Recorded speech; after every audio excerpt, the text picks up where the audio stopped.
Hi there, welcome to my channel. This is Queen Divine Tarot. Thanks for visiting my channel. This is going to be a card reading. So intuitively, you have to choose group of cards that will resonates with you or yung nafe-feel mo na para sa iyo talaga. So para mas maging accurate yung reading, gamitin mo ito ng intuition. So ang first deck of cards na ay nasa ilalim ng batong clear quartz. The next one is citrine. And the other one is lapis lazuli. So, para naman makita nyo ng mas maayos yung itong mga stone at saka yung mga group of cards is ipapakita ko sa screen ngayon.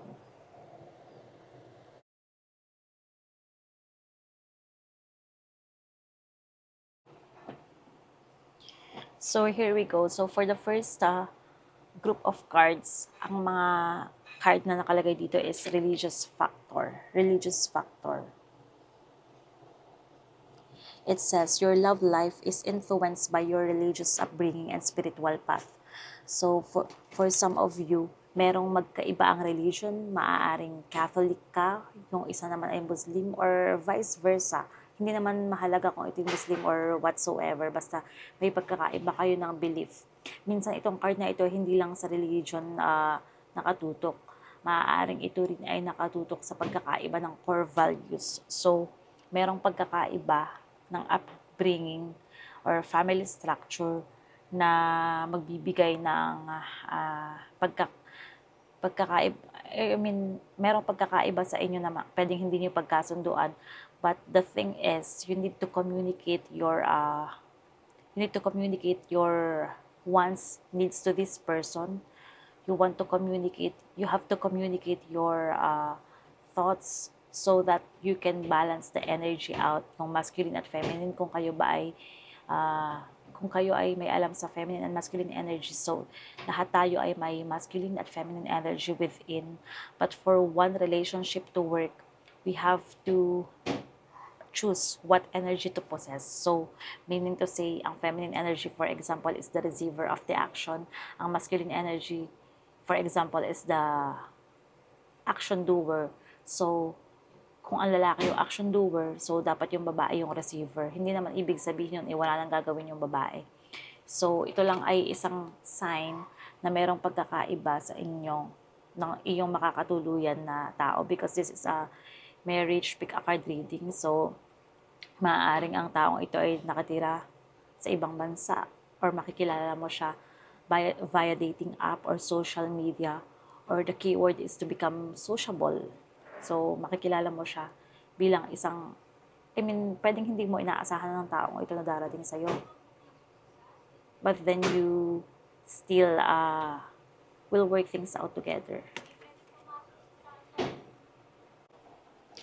So, the next card is reconciliation. Sorry dahil kailangan kong mag-take a pause dun sa reading because pumasok yung cat. So, the next card is reconciliation. Kita ba? So, reconciliation, it says, someone from your past is returning to your life. So, itong card na to, it is very timely because ngayon ay tayo nasa Mercury retrograde season. So, ang ibig sabihin ng Mercury retrograde, yung Mercury ay umiikot, pabaliktad sa Earth. So, magkabaliktad ang ikot nila. At ang sinasabi nga ng mga iba dyan, yung mga tao or yung mga paniniwala is kapag Mercury retrograde, maraming mga mag-e-ex na nagkakabalikan, maraming mga relationship na nag-e-end. So, meaning to say, sa iba, negative ito. But the truth is, the abbreviation of retrograde is RX. So, RX means cure or healing. So, ito yung end ng cycle. Ito yung tamang season para mag-end yung mga hindi na kinakailangan na cycle, mga karmic relationships, mga bond or traumatic bond. So, basically, dito sa deck na ito, or dito sa group of, dito sa group number 1, nakita ko itong reconciliation. I feel that this is because merong tao or magkakameron ka ng option bago mo makilala yung taong para sa'yo. Ang ibig sabihin, may makikilala ka mga false soulmates or twin flame connection na magbibigay sa'yo ng malakas na chemistry. Mafe-feel mo na parang siya na ba talaga yung the one? or tatanungin mo sa sarili mo, ah, ito na ba yung para sa akin? Because for some of you here sa group 1 ay maaaring nakakaramdam kayo ng love starvation. Pag sinabing love starvation, galing kayo sa isang toxic relationship or galing kayo sa isang, yun nga, parang family structure na hindi maganda yung upbringing or merong parang back and forth situation na nagbibigay ng confusion sa inyo sa inyong current situation. So that means merong pagkakataon na ma-attract mo yung tao na parang may pagkakatulad sa iyong situation sa ngayon. So maaaring isang past person ay bumalik sa iyo, but then the card is telling me that you are going to put boundaries. So this is the Nine of Wands. Nine of Wands is a fire energy. This person could be very confused. Ikaw ito yung current energy mo, very confused. And eventually, nafe-feel ko na may darating na isang tao which is matured, certain, he knows what he wants, and I feel like this person could be older than you for a few years. Kung hindi naman a few years, ay basta merong age gap. Siya yung mas matanda sa'yo. I'm also seeing that this person could be someone who has a medium to fair skin type. So, medyo kayong manggi na or pwedeng maputi. Mga ganong kulay ng balat. I also feel that this person is rooting for stability sa finances at saka emotionally. So, meaning, itong person na ito ay maaaring meron ding past wounds na hinihil sa ngayon. So, when you meet this person, both of you are already healed from your past chaotic experiences. So, meaning, napaka-timely ng inyong pag-meet or pagkakakilala. Ang King of Cups din ay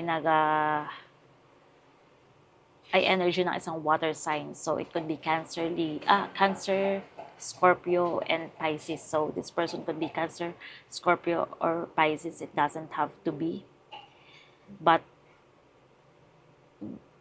this water element is just a sign na itong person na ito ay very connected sa kanyang emotions. Very connected, very emotional. So, meaning magkakaintindihan kayo kasi malakas ang kanyang feminine energy polarity. So, your current energy, group number 1 is the Hermit. The Hermit is a Virgo energy. So, yung ilan dito siguro ay merong malakas na Virgo element sa kanilang birth chart, or you could be a Virgo sun sign, sun, moon, rising. So, Hermit, ang iyong current energy, ibig sabihin ay nakakaramdam ka ng stagnation sa iyong buhay. Maaaring ikaw ay naguguluhan kung ito bang career na ito ay tama para sa iyo, kung ito bang taong hinihintay mo ay talagang para ba sa iyo, or ito bang mga hobbies or mga tao sa paligid mo ay talaga bang nakakapagpasaya sa iyo or nakakatulong sa iyong growth. So, meron kang nafe-feel na stagnation or para bang may blockage. Parang ganun yung nararamdaman mo sa ngayon. So, before dumating ang tao na para sa iyo, I feel that you are going to focus on yourself, focus on your healing, and that's also the message of the universe. So, to cap off, itong taong to ay matured. Itong taong ito ay maaaring may medium to fair skin type. Itong taong ito ay pwedeng iba ang religion or pwedeng iba yung family upbringing. Pero yung pinakamalakas na factor ay religious factor talaga. So, ang pinaka na-feel ko dito ay maaaring siya ay nakatira sa ibang bansa. Maaaring foreigner. I just noticed at saka naaalala ko lang bigla. Itong clear quartz ay nagsisimbolize din or nagre-represent din ng zodiac na Scorpio, which is a very foreign-like energy kasi Scorpio is water. So, water, pwedeng tawid dagat or pwedeng taga ibang bansa talaga siya. So, I'm seeing here the Ace of Pentacles. This is going to be the outcome of your love story with this person. So, ibig sabihin ng Ace ay new beginning. Ang Pentacles ay related siya sa material possession, or it could be related sa mga business, career, or something like that. So, meaning this person is going to spoil you with gifts, material like possessions. So, mahilig magbigay ng regalo tong taong to. Pero hindi ka naman niya tawag dun, hindi ka naman niya i-groom or hindi ka naman niya ila-love bomb dahil sa mga material na bagay. I just feel like ito yung kanyang love language, yung pagbibigay ng gift. So, the message from the Believe in Your Own Magic Oracle is the 3. 3. This is number 18. It says, let them go. Let them go. So, let's see kung ano yung nakalagay dito sa booklet niya. I just want to read. Gusto ko lang basahin tong booklet kasi mali mo naman. So, 3, let them go. It says, you often take on the pain of others. You used to think it was because you are an empath, but these days, you're not sure. Sometimes it feels like other people are emptying their emotions into you and giving nothing in return. Sometimes we even feel we've inherited pain from those who come before us in our family tree. This is your permission to let go. Your life is ultimately about you, not what other people expect you to carry for them. So, maaaring ikaw ay hindi pa nag-aasawa or nahihirapan kang magkamero ng or ma-attach sa isang tao dahil merong fears. I just feel like this card is giving you a sign to let go dun sa let go mo na yung mga bagay na hindi na kapakipakinabang para sa'yo. So, kung nahihirapan ka magdesisyon, ito ba ay because of your family? Ikaw ba ay breadwinner or something like that? Or ikaw ba ay nahihirapan na, kumagay tinatry mo makifit in sa isang situation para matanggap ng family mo or para matanggap ng ibang tao. I feel like this is the time for you to let go. So this card really tells you to let go. So, parang malungkot yung babae. I feel like madalas siguro ikaw ay walang tulog, nahihirapan kang, you're just watching yourself to sleep, crying, something like that. So, this is just a sign that it's time for you to choose what makes you feel healthier emotionally, physically, and mentally. So, by that, if you choose you, you will attract the person who will also choose you. You will attract the person who is embodying the same qualities as what you have. So, meron ako ditong palabunutan. We're just trying to see kung anong age ka or kung anong age mo makikilala yung tao or kung anong age ka magpapakasal. So, let's see. I will get 2. So, sorry kanina naputol kasi naiinit yung camera. So, yun nga. Kukuha ko ng bubunot ako ng dalawa. So, bubunot ako ng dalawa dito para malaman kung anong age ka. Posibleng magpakasal. Okay. So, I'm seeing here at the age of 25 to 32. At the age of 25 to 32. And for some of you, so, huwag kayong magalit ha. Hindi naman finish line ang pagpapakasal. So, sabi dito ay late 30s.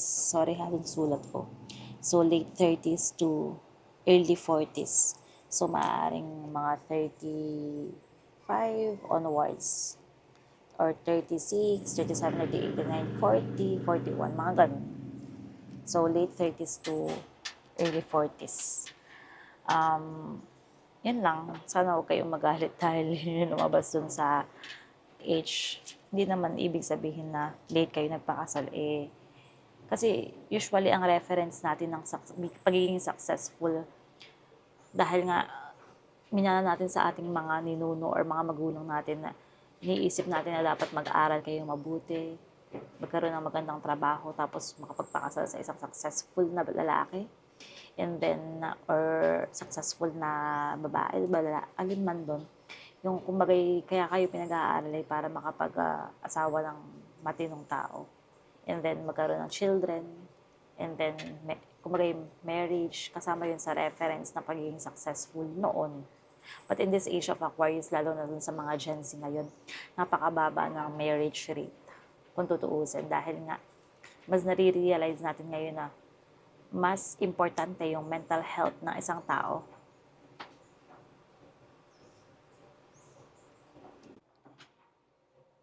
So, as I was saying, hindi naman reference talaga ang marriage or hindi naman reference talaga na dapat ay ganito ka, ganyan ka para maging successful ka sa buhay. Kasi I still believe that we have to stick into our free will. Meron talaga tayong life path or meron tayong tinatawag na soul contract na bago tayo pumasok sa mundong ito or sa 3D world, meron na talaga tayong kontrata kung anong klaseng magiging tao tayo, anong klaseng buhay meron tayo.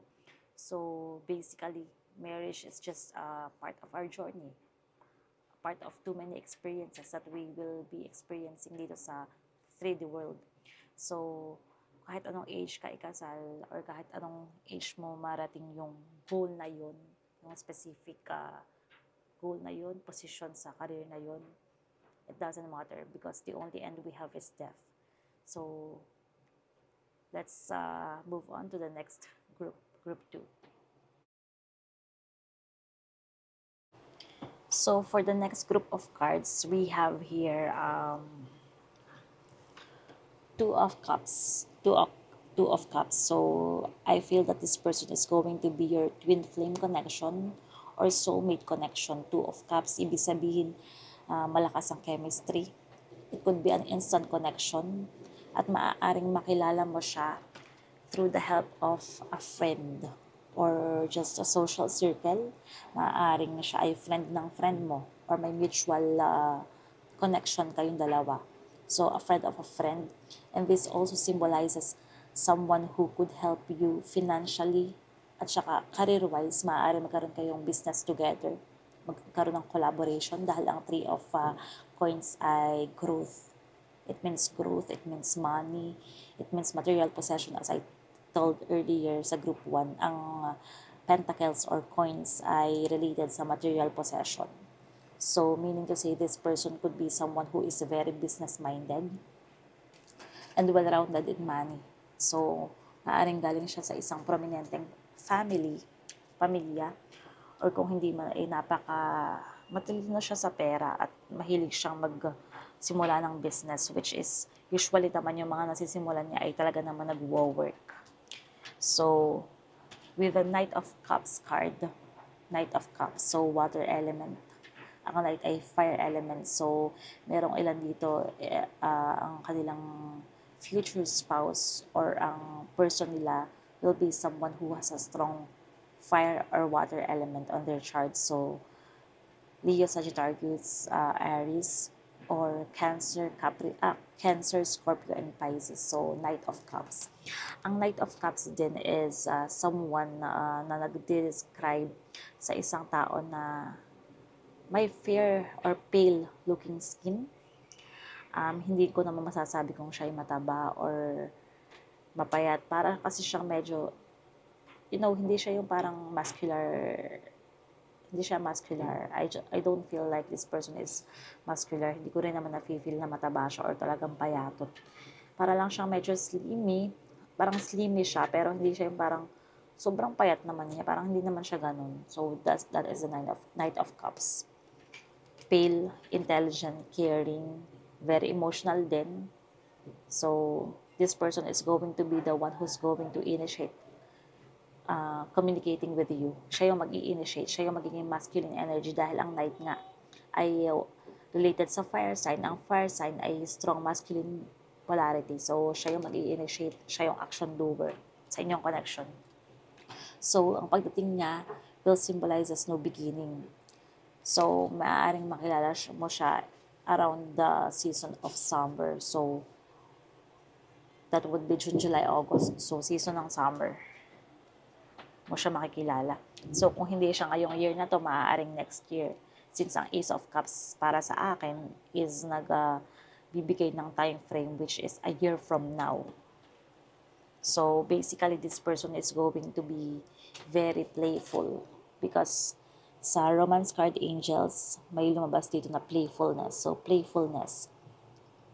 Ang sabi dito, to recapture romance, allow your inner youthful spirit of fun to shine. There you go. So, the next one is getting to know each other. Getting to know each other. So, as you reveal your innermost selves to each other, your bond deepens. So, meaning to say, pag nakilala mong itong taong to, ang message sa'yo ni universe is to just be open. Because you will never know kung ano yung naghihintay sa'yo, kung ano yung naka-install para sa'yo, kung hindi ka magiging open to get to know someone on a deeper level. So, kilalanin muna yung tao, alamin muna yung qualities niya. Kasi, like group 1, I really feel that you are going to have options. So, maaaring kahit hindi mo naman to ginusto, magkakameron ng mga false soulmates na darating sa'yo, mga false twin flames na aakalain mo siya na. But the thing is, you have to identify first. So, for group number 2, we have here citrine. So, this is an orangey or yellow like orange color na sinasabi nga na parang connected siya sa sun sign or sa sun, ruling planet sign, sun, which is Leo. So, I feel like for most of you here, merong mga Leo dito na nakikinig. Meron din namang, or it's either Leo yung makikilala nyo, isang Leo ang makikilala nyo yung tao, or your future spouse is a Leo, or has a strong Leo on his or her birth chart. So, that's it. So, to start the reading, I have here the garden. Something lovely will grow from this. So, something lovely will grow from this. Because I see here the Knight of Cups, and the Ace of Cups. So, I feel like this is going to be a new person coming into your life. This person could have a strong fire and water element on his birth chart or on her birth chart. So, meaning pwede siyang Cancer, Pisces, Scorpio, or Leo, Sagittarius, Aries. Dahil ang Knight ay related sa fire sign, ang Cups ay water element. So, basically, this person has those strong elements on his or her birth chart. So, first, it says getting to know each other, So, as you reveal your innermost selves to each other, your bond deepens. Then the second card from Romance Card Angel is playfulness. Sabi dito, to captivate romance, allow your inner youthful spirit of fun to shine. So meaning, the universe is asking you to be open-minded sa mga changes na magaganap sa buhay mo, career man ito, new connections man ito. Kasi itong Mercury retrograde ay nagbibigay ng senyales para kayo ay magkaroon ng new beginning. So meaning to end the cycle na hindi na kailangan sa buhay nyo. To end the cycle that is not really helping you grow anymore. And by that, you will meet someone new. You will meet someone na kailangan mo maging open for you to identify that person qualities, kung ito ba ay negotiable sa'yo or workable ba sa'yo or hindi. Tulad nga ng sinabi ko dun sa sa group number 1, ang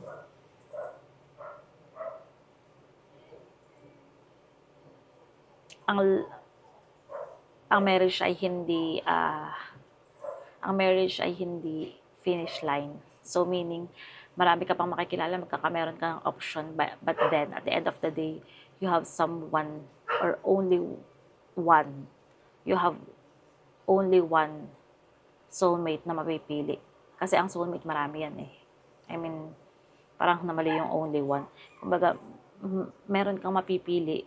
Kung pinaka-ultimate na soulmate mo, may mapipili kang iisang tao at dun ka magsesettle. So, this means that you are meant to get married in this lifetime.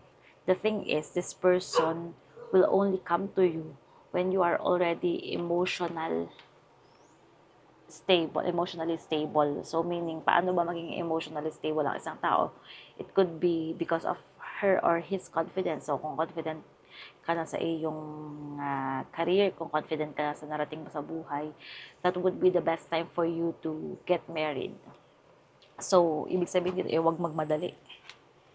At also, this Knight of Cups symbolizes someone who has a pale or fair skin type o medyo maputla siguro yung kulay ng balat niya.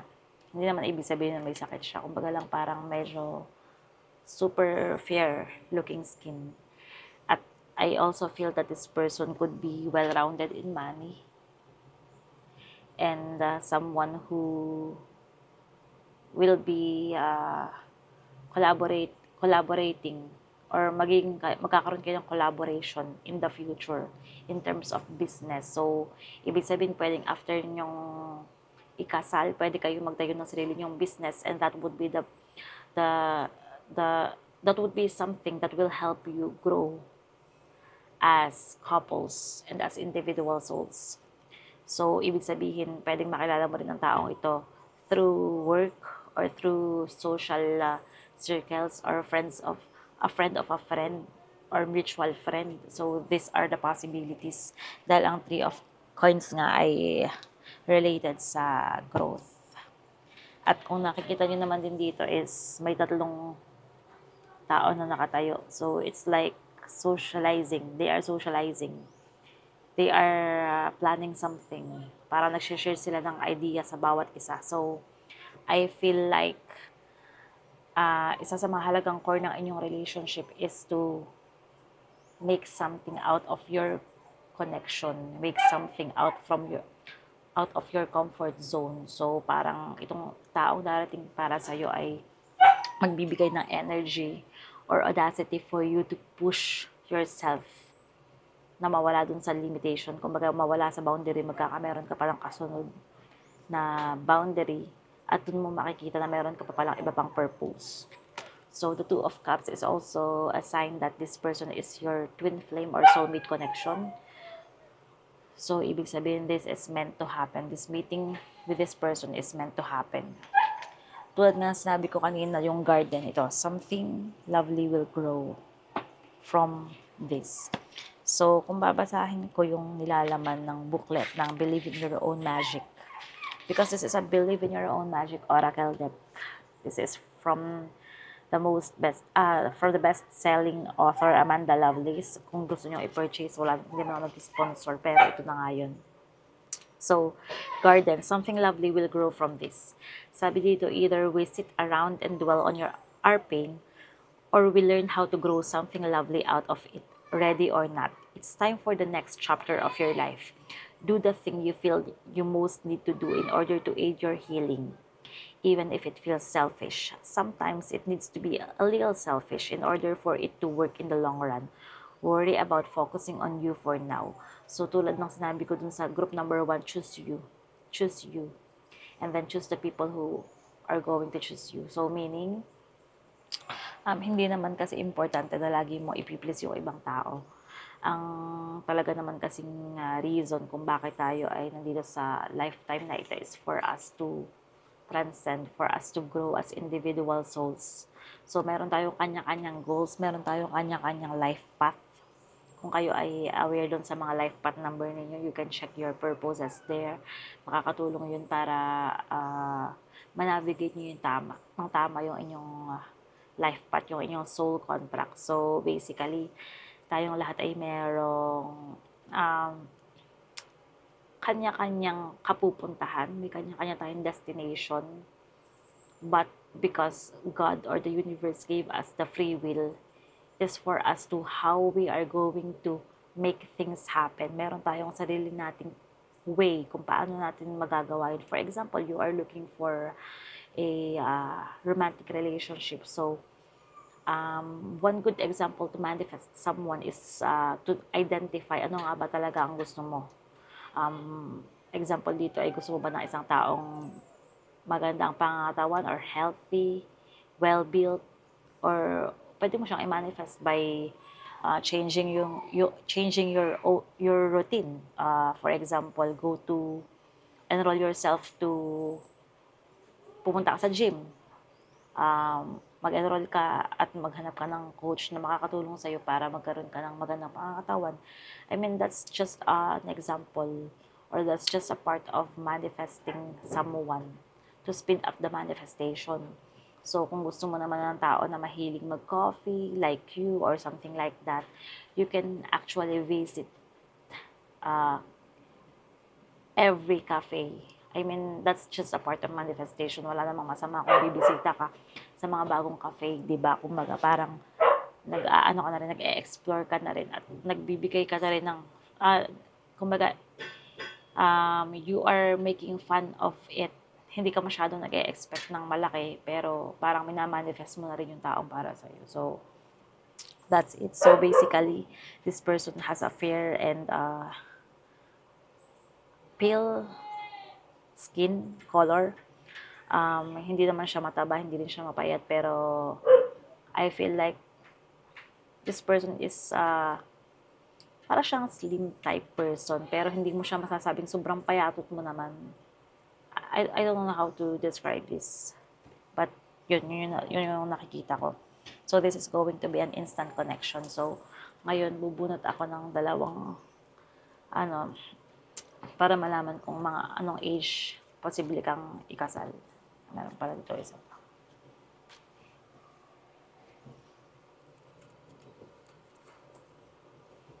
So, I see here 32 to 39. I'm sorry kung iniisip nyo ba ay napakatanda nyo na para dito. Pero ang totoo niyan is, wala namang age kung kailan ka dapat ikasal. Actually, hindi naman talaga required dito sa lifetime na ito na dapat itong tao. Lahat ng tao sa isang katauhan or sa isang sinakupan ay dapat ay ikasal. I mean, no. Next is 18 to 25. So, kung merong mga, dito, early birds, meron ding mga late bloomer, char. So, merong 18 to 25 at meron ding 32 to 39. So, it depende talaga. Depende talaga. But, you'll get there. So, just allow yourself to be playful. Wala namang masama kung maging flirty. Basta wag lang i-overdo. At piliin lang din yung kung kailan ka magiging flirty. Pero yung pagiging open naman, hindi ibig sabihin nun ay lahat na lang ng makilala mo is i-flirt mo or bibigyan mo ng hint na, kumbaga syempre, kailangan mo ring malaman kung yung tao ba ay aligned sa iyong core values. Ma-identify mo naman yun energetically eh. Hindi lahat ng tao makikilala mo is magkakaroon ka ng instant connection. Once you feel that this person is aligned when it comes to your heart, aligned sa, kumbaga, in sync yung inyong mga ideas. So, that would be the best time for you to try. That would be the best time for you to try to yourself to be open. Dahil baka malay mo siya na nga talaga. So, let's move on to the next group. Hi there, Group 3. This is Lapis Lazuli and this is your crystal. I'm sorry kung medyo madilim siguro, pero sana kita nyo. But this is Lapis Lazuli. So, Lapis Lazuli ay reconnected sa mga signs na Sagittarius, Virgo, or something like that. So, meron ditong mga Saggy, meron ditong Virgo. It doesn't, signs is not important, but sa palagay ko, or pwedeng yung makakatuluyan mo is Virgo or Sagittarius. So, the first card that came up is the Two of Swords. So, Two of Swords, kung nakikita nyo, is this person looks like she or he could be confused. So, ito yung current energy mo, confused ka. Maaaring meron kang gusto or interesado ka sa isang tao, but then this person may not be interested or may not be showing you parang hindi niya nire-reciprocate yung energy mo or yung effort mo. And I also feel that you may be capable of giving more than what you receive. So basically, parang medyo pagod ka na sa ganitong cycle. So tiring. So with the Knight of Swords, I feel that you are going to cut off some negative perceptions about this other person. You are going to cut off. Pwede na i-cut off mo din tong person na to. Pwedeng magkaroon ng no contact. No contact rules. Maaaring putulin mo ang iyong pakikipag-ugnayan dito or communication, like blocking this person social media or yung phone number niya, pwede mo siyang i-block.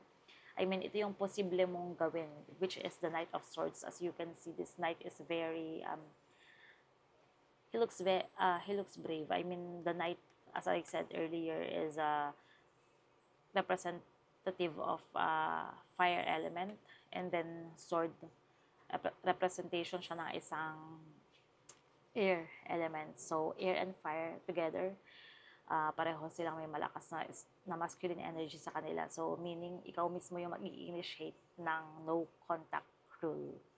Okay? So, basically, I'm getting that the Five of Cups here. So, magkakaroon ka ng moment of, parang i-enjoy mo. Sa una, hindi mo siya, kumbaga sa una, hindi masaya. But then, while on the process of healing, ma-enjoy mo siya kasi merong Nine of Coins dito. Kumbaga, walang malinaw dito ang ebidensya na makikipag-relationship ka agad-agad after the breakup or after the separation from the other person. Pero eventually, dahil ang Knight of Swords nga ay lumabas dito, it could also be a sign of a new person coming. So this could also be a sign na makikilala mo ang taon to around the winter season. Winter season could be December, January, February. So, December, January, Feb, ito yung mga months na posibleng makilala mo yung taong to. Knight of Swords. Dahil ang swords ay connected sa winter season. So, next card from the Romance card angel is the let go of control issues. Let go of control issues. Ang sabi dito, allow this situation to unfold naturally. So, meaning, may makikilala kang isang tao, but then you have to allow the flow of energy to come naturally between you. Wag magmadali. I-navigate muna yung kung ano ba talaga ang gusto mo. I-explore muna yung connection. Because ang outcome nito ay engagement pa rin. So, engagement, your love life is ascending to a higher level of commitment. So, I feel like for some of you, itong connection na to ay parang medyo slow burning connection. Kumbaga may instant chemistry kang mararamdaman. But then, there's a slow burning connection here. Dahil nga siguro merong wounds sa parte mo, merong wounds din sa parte niya. Kumbaga pareho kayo nagkaroon ng wounds apart. Nagkaroon ng fears, nagkaroon ng insecurities. So, naging, na-attract nyo ang isa't isa, yung energy nyo, dahil meron kayong shared wounds within na kahit hindi nyo ma-identify pa or kahit hindi nyo siya ganun kaalam pa, madidiscover nyo siya eventually as you go on within the process or as you go on within the journey of falling in love with each other. So, kailangan nyong ma-fall in love. Kailangan nyong mapapunta ron sa journey na yun bago nyo ma-discover kung ano ba talaga ang true definition ng love para sa inyo. So, the definition of love for him at the definition of love from you should be aligned. Hindi dapat magkaiba yung definition ng love. So, para yung love language ay ma-appreciate ng bawat isa.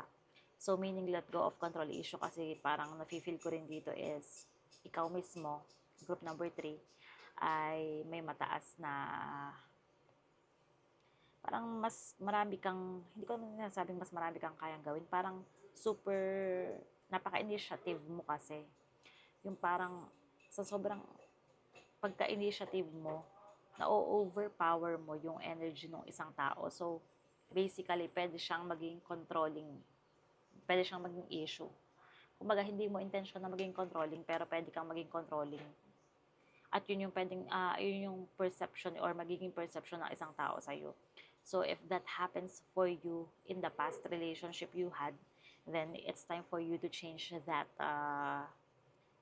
values. You have to devalue something para naman may mabago sa buhay mo.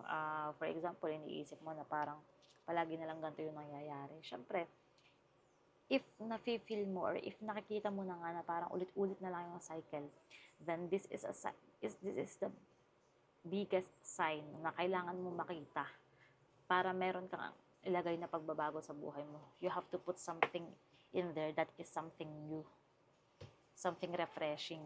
So, kung hindi na nagwo-work sa yung dating mong mga ginagawa, kung feeling mo yung pagiging super initiative mo, hindi na nagwo-work sa'yo. So, ibig sabihin nun, kailangan may mabago ka. Especially if you're a woman. I mean, paano ko ba sasabihin to? As I told earlier dun sa group number 1, lahat tayo ay may feminine and may masculine energy within. But for one relationship to work, we have to choose what energy to possess. So, meaning to say, pag ikaw ay babae, halimbawa, ang gusto mo ay you want someone to pursue you, you want to feel pursued. If that is what your goal is, then allow the man to uh, to prove to you na kaya niya or may may mga capabilities siya, may kaya siyang gawin para sa'yo, na kaya kanyang i-pursue. Hindi ibig sabihin na kailangan kanyang i-please or ibigay ang lahat ng kailangan mo. I mean, hindi naman natin pag-aari ang ibang tao. Kumbaga lang is, just allow the other person to prove something.